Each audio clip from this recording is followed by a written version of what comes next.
திண்டுக்கல் மாவட்ட ஆட்சியர் அலுவலகத்தில் பல முறை மனு அளித்தும் நடவடிக்கை எடுக்காத அதிகாரிகளை முதியவர் ஒருவர் சரமாரியாக வெளுத்து வாங்கியதால் பரபரப்பு ஏற்பட்டது. இந்த சம்பவத்தின் பின்னணி மற்றும் மாவட்ட நிர்வாகம் அளித்துள்ள விளக்கம் குறித்து செய்தியாளர் சரவணன் வழங்கிய தகவல்கள் இவை. திண்டுக்கல் மாவட்ட ஆட்சியர் அலுவலகத்தில் வாரந்தோறும் நடைபெறும் மக்கள் குறைதீர் கூட்டம் இன்று காலை தொடங்கியது. இதில் மாவட்டம் முழுவதும் இருந்து ஏராளமான பொதுமக்கள் மனு அளிக்க குவிந்தனர்.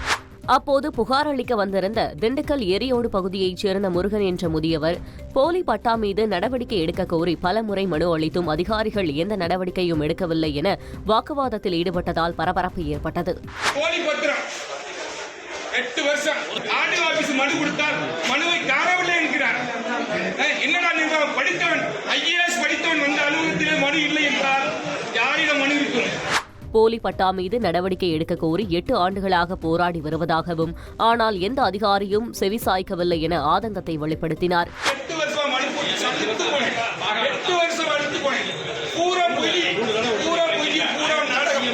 மேலும் அதிகாரிகளை சரமாரியாக விமர்சித்ததால் அதிர்ச்சியடைந்த போலீசார் அவரை சமாதானப்படுத்தி அழைத்துச் சென்றனர்.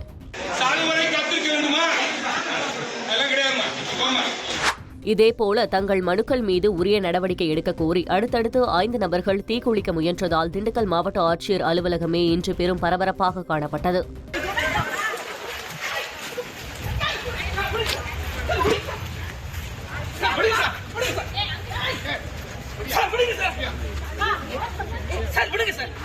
செய்தியாளர் சரவணன் வழங்கும் கூடுதல் தகவல்.